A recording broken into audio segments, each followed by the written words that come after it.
చైనాకు అంతర్జాతీయ రాజకీయ చదరంగంలో అమెరికా అధ్యక్షుడు డొనాల్డ్ ట్రంప్ ఆడుతున్న మైండ్ గేమ్ ఇప్పుడు బీజింగ్ గుండెల్లో రైళ్లు పరిగెత్తిస్తోంది. కేవలం 2 నెలల స్వల్ప వ్యవధిలో చైనాకు అత్యంత సన్నిహితమైన ఇద్దరు చమురు మిత్రులను ట్రంప్ లక్ష్యంగా చేసుకున్నారు. ఇది కేవలం దౌత్యపరమైన దెబ్బ మాత్రమే కాదు, చైనా ఆర్థిక వ్యవస్థను నడిపించే ఇంధన సరఫరా గొలుసుపై వేసిన పెనువేటు.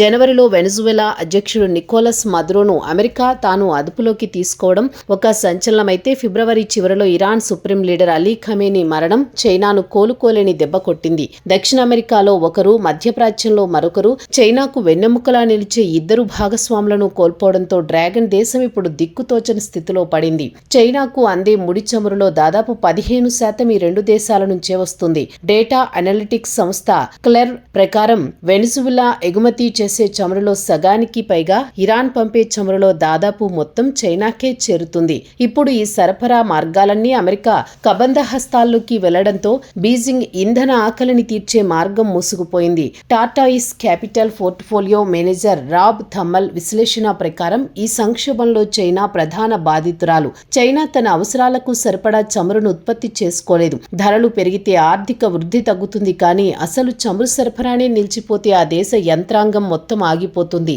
అని ఆయన హెచ్చరించారు. భౌతిక సరఫరా దెబ్బతినడం అంటే చైనా ఆర్థిక వ్యవస్థకు అందుతున్న ఆక్సిజన్ను కట్ చేయడమే.